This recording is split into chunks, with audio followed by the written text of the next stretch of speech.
নির্বাচন এলে একটি দল ইসলামকে ব্যবহার করে জাতির মধ্যে বিভক্তি সৃষ্টি করতে চায় বলে মন্তব্য করেছেন বিএনপি স্থায়ী কমিটির সদস্য সালাউদ্দিন আহমেদ। বিকেলে নারায়ণগঞ্জের কেন্দ্রীয় ঈদগাহ ময়দানে হেফাজতে ইসলাম আয়োজিত মহাসম্মেলনে তিনি এই মন্তব্য করেন।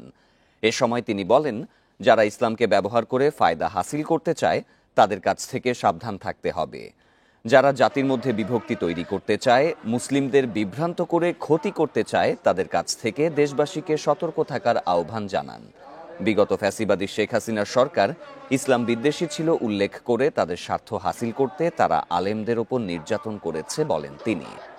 মহাসম্মেলনে হেফাজতে ইসলাম ও বিএনপির নেতাকর্মীরা উপস্থিত ছিলেন।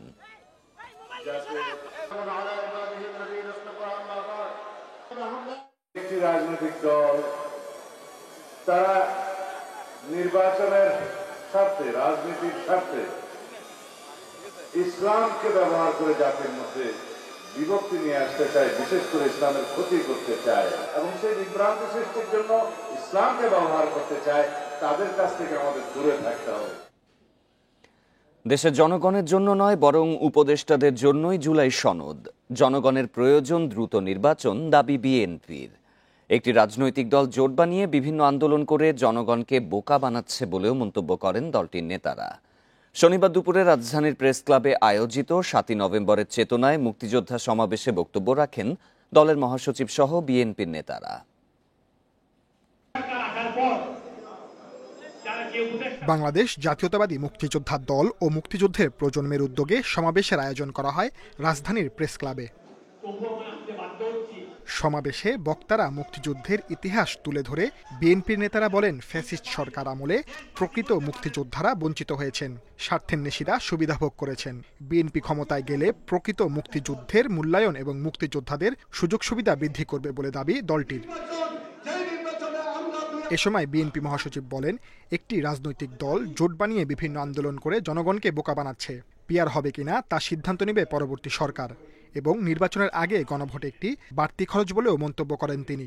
একটি রাজনৈতিক দল তারা একটা জোট বানিয়ে আবার সেটা করছে, তারা বিভিন্নভাবে আপনার এই সরকারকে তারা বাধ্য করতে চায় যে তাদের কথাটাই শুনতে হবে।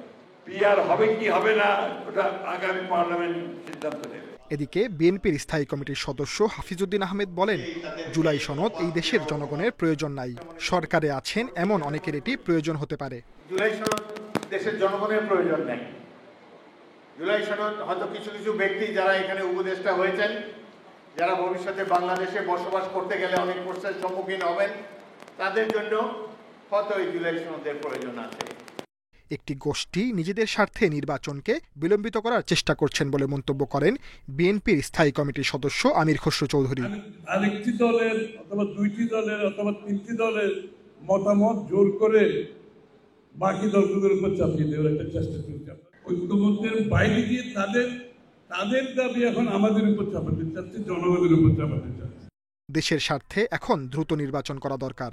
ফেব্রুয়ারির মধ্যে নির্বাচন না হলে দেশ বড় সংকটে পড়তে পারে বলে মন্তব্য করেন বিএনপি নেতারা। Sajjad Hossain, independent news, Dhaka. রাজনৈতিক দলের প্রতীক ব্যবহারের বিষয়ে পরিষদের গৃহীত সিদ্ধান্ত পুনর্বিবেচনা করায় সরকারের নিরপেক্ষতা প্রশ্নবিদ্ধ হয়েছে, এমন অভিযোগ তুলেছেন জামায়াতে ইসলামীর নায়েবে আমির ডাক্তার সৈয়দ আব্দুল্লাহ মুহাম্মদ তাহের। বলেন, নির্বাচনের রোডম্যাপ ঘোষণা ও পরিষদের পূর্ববর্তী সিদ্ধান্ত পরিবর্তন একটি দলের প্রতি সরকারের আনুগত্যের বহিঃপ্রকাশ। সকালে কুমিল্লা 14 গ্রামে আয়োজিত সভায় এক ভিডিও বার্তায় তিনি এসব কথা বলেন। বিভিন্ন রাজনৈতিক দলের মার্কা ব্যবহারের বিষয়তে আবার সেটাকে গত পরিষদের বৈঠকে পুনরায় পুনর্বিবেচনার নামে দলের প্রতি যে আনুগত্য প্রকাশ করেছে সরকার, নিঃসন্দেহে এই সরকারের নিরপেক্ষতা ক্ষুণ্ণ হয়েছে। আমরা এই সিদ্ধান্তকে মানি না এবং এই সিদ্ধান্তের গ্রহণের নিন্দা জানাচ্ছি।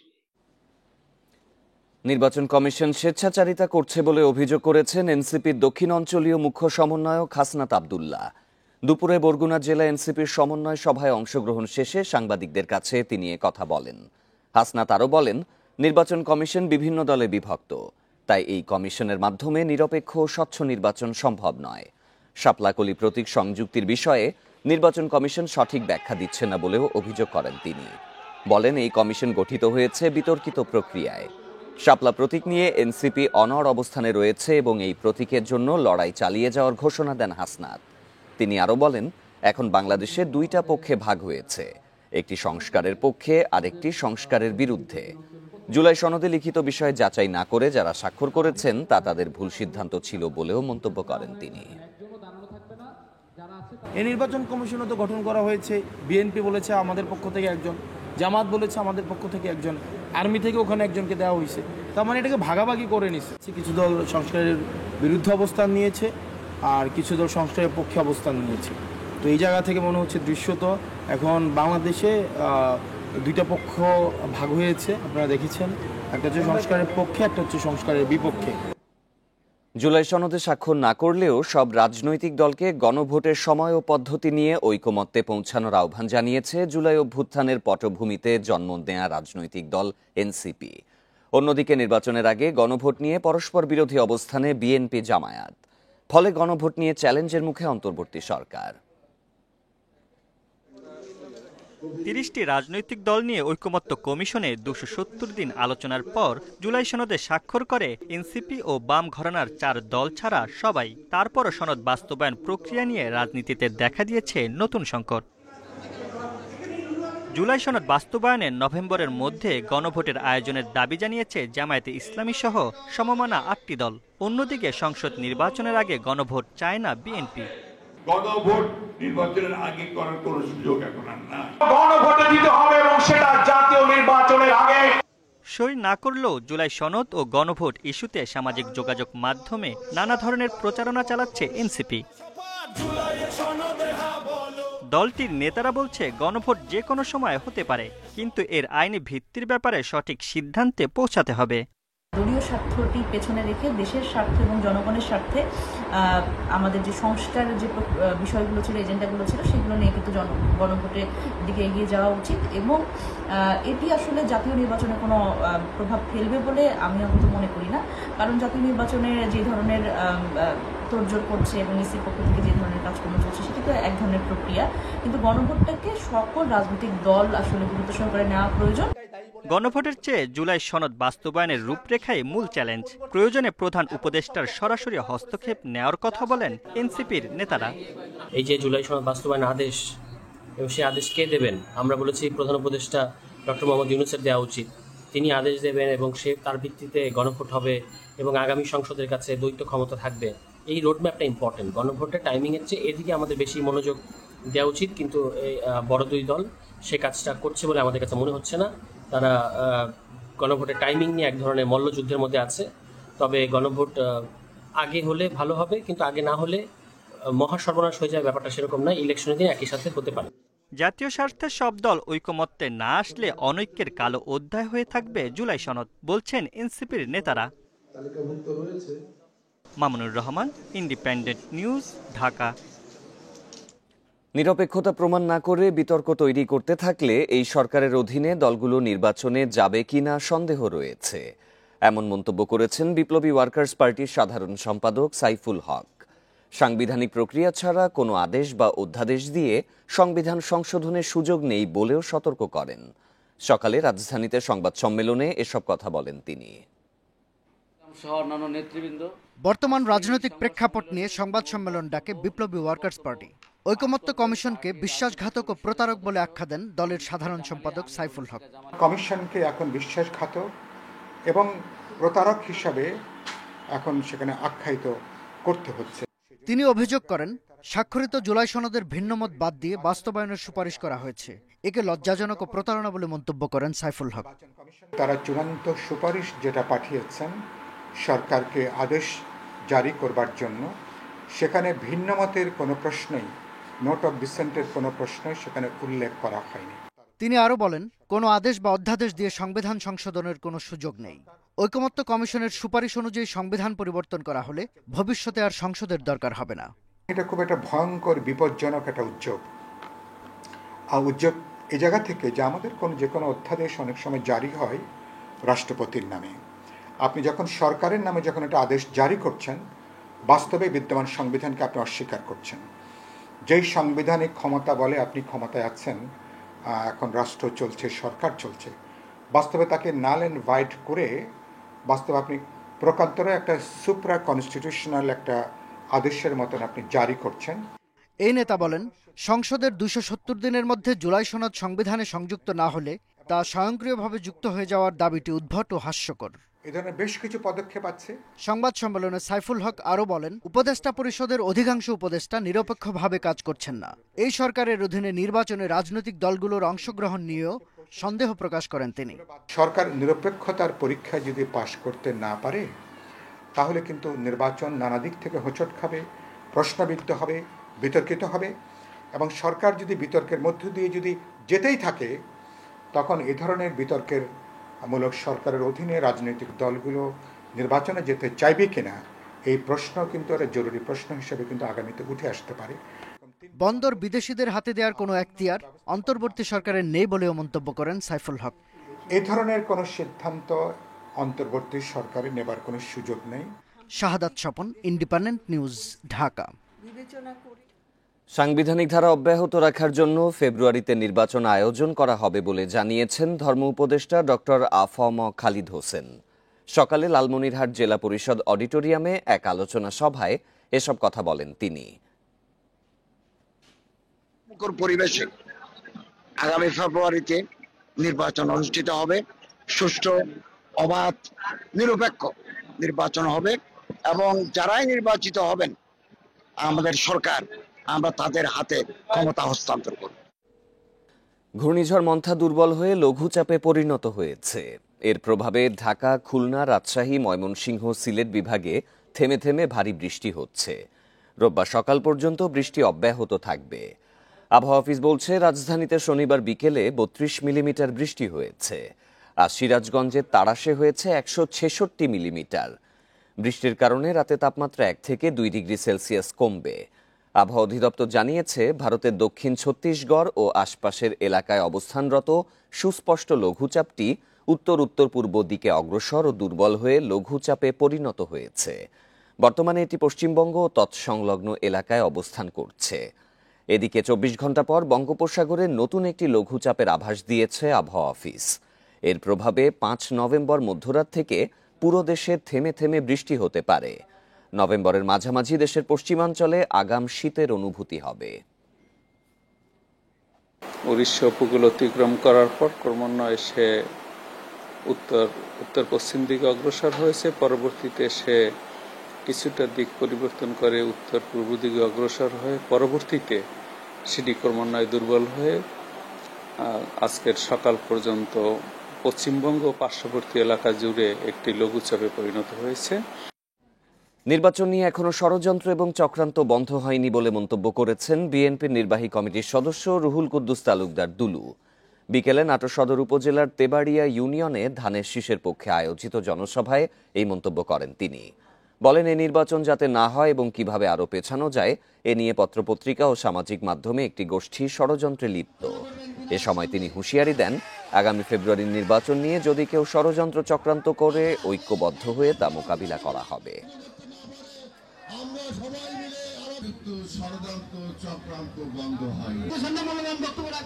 আপনারা টেলিভিশন পত্রিকা দেখতে পাচ্ছেন, সোশ্যাল মিডিয়ায় এখনো এই নির্বাচনের কার্যক্রম এবং নির্বাচন যেন না হয়, নির্বাচন যেন কোনোভাবে আরো পিছানো যায়, এই ষড়যন্ত্রে লিপ্ত রয়েছে একটা গোষ্ঠী। প্রথমবারের মতো মেট্রো রেলের শুরু হচ্ছে পূর্ণাঙ্গ নিরাপত্তা নিরীক্ষা। তৃতীয় পক্ষ দিয়ে কাজ শুরু করতে দ্রুতই আহ্বান করা হবে উন্মুক্ত দরপত্রের। সব ঠিক থাকলে আগামী বছরেই সম্পন্ন করা যাবে নিরীক্ষার কাজ, বলছে কর্তৃপক্ষ। এমন উদ্যোগ ইতিবাচক হলেও নিরাপত্তার সুপারিশ সঠিকভাবে মেনে চলার পরামর্শ দিচ্ছেন বিশেষজ্ঞরা। ২০২২ সালের ২৮ ডিসেম্বর উত্তরা থেকে আগারগাঁও পর্যন্ত চালু হয় দেশের প্রথম মেট্রো রেল সেবা। আর মতিঝিল পর্যন্ত যাত্রী চলাচল শুরু হয় ২০২৩ সালের শেষে। কিন্তু ২০২৪ সালের নির্বাচন সামনে রেখে তৎকালীন আওয়ামী লীগ সরকার পূর্ণাঙ্গ সেফটি অডিট ছাড়াই তাড়াহুড়ো করে মেট্রো রেল চালু করে। তৃতীয় পক্ষ দিয়ে নিরাপত্তা নিরীক্ষার কথা থাকলেও তা আমলে নেওয়া হয়নি। এর কুফল এখন বয়ে বেড়াচ্ছে রাজধানীবাসী। ডিএমটিসিএল বলছে নিয়ম থাকলেও আওয়ামী লীগ আমলে ঠিকাদার ও পরামর্শকদের কাজে প্রশ্ন তোলা ও জবাবদিহিতার বিষয়টি গুরুত্ব পায়নি। বেশ কয়েকটি দুর্ঘটনার পর তৃতীয় পক্ষের মাধ্যমে নিরাপত্তা পরীক্ষার উদ্যোগ নিয়েছে অন্তর্বর্তী সরকার। ইতিমধ্যে দুটি ফরাসি প্রতিষ্ঠান নিজেদের আগ্রহ জানিয়ে চিঠিও দিয়েছে। রেভিনিউ কালেকশন যাওয়ার আগে ওটা ম্যান্ডেটরি প্রায় সব দেশেই পৃথিবীর। আগামী বছর, এই বছর যদি চলতে পারে, ঠিক মতো চলে। ফ্রেঞ্চ দুইটা কোম্পানি অফার দিচ্ছে আমাকে ইন রাইটিং, অনলি জাস্ট খালি যেহেতু আমি ইনিশিয়েটিভ নিচ্ছি ওইভাবে আসছে, আমি মার্কেটে যাব এখন তার 70। বিশেষজ্ঞরা বলছেন কারিগরি জ্ঞান না থাকলেও শুরু থেকে রাজনৈতিক বিবেচনায় মেট্রো রেল ছিল আমলাদের নেতৃত্বে।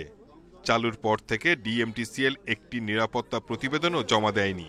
অডিটের যে মাল্টি স্টেজ যে পদ্ধতি, যেটা গ্লোবাল কমপ্লায়েন্স এবং রিগোরাস যে পদ্ধতিটা অনুসরণ করা হয়, এবং তৃতীয় পক্ষ এবং যাদের আসলে টেকনিক্যাল ক্যাপাসিটি আছে তাদেরকে দিয়ে করানো যে বিষয়গুলো, এটা কিন্তু অনুসরণ করে আমাদের ভবিষ্যতে মেট্রো নির্মাণ এবং পরিচালনায় যেতে হবে। মেট্রো রেলের ত্রুটি সংশোধনের পাশাপাশি দায়ীদের বিরুদ্ধে আইনানুগ ব্যবস্থার আহ্বান বিশেষজ্ঞদের। Shahid Ahmed, independent news, Dhaka. প্রায় 9 মাস পর আজ থেকে পর্যটকদের জন্য খুলেছে সেন্ট মার্টিন দ্বীপ। তবে নভেম্বর মাসে দিনে গিয়ে দিনেই ফিরতে হবে ভ্রমণকারীদের। ডিসেম্বর ও জানুয়ারি 2 মাস রাত যাপনের সুযোগ থাকবে। এদিকে গত মৌসুমে 6টি জাহাজ কক্সবাজার সেন্ট মার্টিন রুটে চলাচল করলেও এবার অনুমতি পেয়েছে মাত্র 2টি জাহাজ। তবে পর্যটক কম থাকার শঙ্কায় আজ থেকে জাহাজ চালু করতে রাজি নয় মালিক সমিতি। এছাড়া ট্যুরিজম বোর্ডের সফটওয়্যারেও দেখা দিয়েছে জটিলতা। অন্যদিকে পর্যটকরা বলছেন জাহাজে সেন্ট মার্টিন যেতে সময় লাগে 5 থেকে 6 ঘন্টা। আবহাওয়া অনুকূলে না থাকলে সময় আরও বেশি লাগবে। সেক্ষেত্রে রাত যাপনের সুযোগ না থাকলে দ্বীপের সৌন্দর্য উপভোগের তেমন সুযোগ মিলবে না। সেন্ট মার্টিন ভ্রমণে পরিবেশ মন্ত্রণালয়ের 12টি নির্দেশনা কঠোরভাবে বাস্তবায়ন করা হবে বলে জানিয়েছে স্থানীয় প্রশাসন।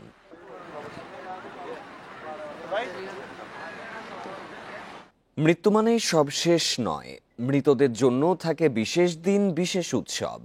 ল্যাটিন আমেরিকা জুড়ে বর্ণাঢ্য আয়োজনে পালিত হয় ডে অব দ্য ডেড। প্রতি বছর 31 অক্টোবর থেকে চলে 3 দিনের এই উৎসব। মেক্সিকোর মানুষরা বিশ্বাস করেন প্রতি বছর বিশেষ এক সময়ে পৃথিবীতে নেমে আসেন মৃত স্বজনেরা। সেই সময়টাকে তারা উদযাপন করেন দিয়া দে মুertos বা ডে অব দ্য ডেড নামে, বাংলায় যার অর্থ মৃতদের দিবস। লাতিন আমেরিকায় এই উৎসবের ব্যাপ্তি 3 দিনের। 31 অক্টোবর স্মরণ করা হয় দুর্ঘটনায় প্রাণ হারানোদের। মৃত শিশুদের স্মরণ করা হয় 1 নভেম্বর, আর পরিবারের বয়স্কদের স্মরণের মধ্য দিয়ে 2রা নভেম্বর শেষ হয় এই উৎসব। মৃত্যুকে ভয় নয়, বরং জীবনকে আরো সুন্দর করে উপভোগ করার বার্তা নিয়ে আসে এই উৎসব। প্রিয় মানুষদের পছন্দের খাবারগুলোই সাজানো হয় তাদের মনে করে। কবরে বসে মৃত স্বজনের সঙ্গে ভাগাভাগি করে নেওয়া হয় আনন্দ। ইতিহাসবিদরা জানান মৃত দিবসের উৎপত্তি মূলত ক্যাথলিকদের কাছ থেকে, যার সূত্রপাত ঘটে ঔপনিবেশিক আমলে।